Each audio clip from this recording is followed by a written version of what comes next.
மயிலிறகின் மகத்துவத்தில் சாதாரணமாக ஒரு மயில் தோகையை விரித்து ஆடும் பொழுது நமக்கு தோன்ற முதல் விஷயம் என்னென்னா, இந்த மயில் இன்னும் கொஞ்சம் நேரம் ஆடினா பரவாயில்லையே, நம்ம பார்க்கலாமே, ரொம்ப ரம்மியமாக இருக்கே, ரொம்ப மகிழ்ச்சியாக இருக்கே அப்படிங்கிற மாதிரி நம்ம ஒரு ஆர்வமாக பார்ப்போம் இல்லையா?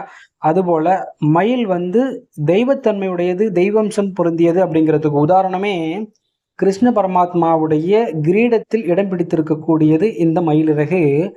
முருகப்பெருமானுடைய வாகனமாக அமைந்திருக்கக்கூடியது இந்த மயிலிறகு.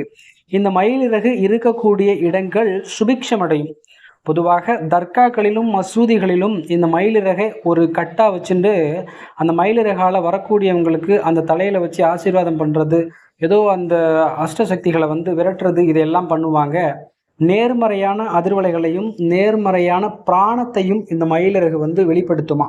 குறிப்பாக குழந்தைகள் இருக்கக்கூடிய வீடுகளில் இந்த மயிலிறகு வச்சிருக்கிறதுக்கான அறிவியல் உண்மை என்ன அப்படின்னா, பாம்பு போன்ற விஷ ஜந்துக்களுக்கு மோப்ப சக்தி அதிகமாக இருக்குமா. மயிலிறகு இருக்கக்கூடிய வீட்டு பக்கமே இந்த பாம்பு முதலான விஷ ஜந்துக்கள் வராது. ஏன்னா மயிலுக்கும் பாம்புக்கும் ஆகவே ஆகாது. நீங்களே நிறைய வீடியோக்களில் பார்த்துருப்பீங்க. மயில் பாம்பை கொத்தி அதை கால்களால் நகங்களால் கிழிக்கக்கூடிய வீடியோக்களும் இருக்குது. அது உண்மையாகவே அப்படி தான் பண்ணும். மயிலோட கண்ணில் படக்கூடிய எந்த ஒரு பூச்சி புழுக்களும் அது சாப்பிட்ரும்.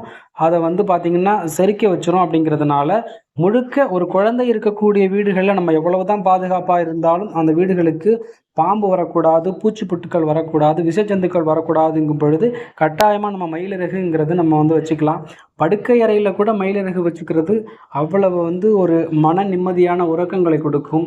குறிப்பாக தீக்காயம் பட்டவர்களுக்கு மயிலிறகால அந்த வெண்ணெயெல்லாம் எடுத்து வருடி விடுவாங்க. அந்த வருடி விடுறதுல பார்த்திங்கன்னா, நம்ம என்னதான் மற்ற கைகளாலேயோ வேற ஒரு மருத்துவ உபகரணங்களால் பண்ணக்கூடிய ஒரு விஷயம் வலி கொடுக்கும். ஆனால் இந்த மயிலிறகால நம்ம அந்த எண்ணெய் தடவுறது, அந்த மருந்து எடுத்து தடவும் பொழுது, வருடி விடும் பொழுது அந்த வலியானது எவ்வளவு குறைகிறதோ அதுபோல் ஒரு சில பிரச்சனைகளுக்காக பயன்படுத்தக்கூடிய இந்த மயிலிறகு ரொம்ப சுபத்தன்மை தரும். குறிப்பாக வாஸ்து தோஷம் இருக்கக்கூடிய வீடுகளில் 5 அல்லது 9 அல்லது 11 மயிலிறகு எடுத்து வீட்டின் தலைவாசல் உள்ளே புகக்கூடிய இடத்திலும் வைக்கலாம், வீட்டின் ஹால் பகுதியிலும் வைக்கலாம், தெய்வ படங்கள் இருக்கக்கூடிய இடத்திலும் கட்டாயமாக நம்ம மயிலிறகுன்னு தாராளமாக வைக்கலாம்.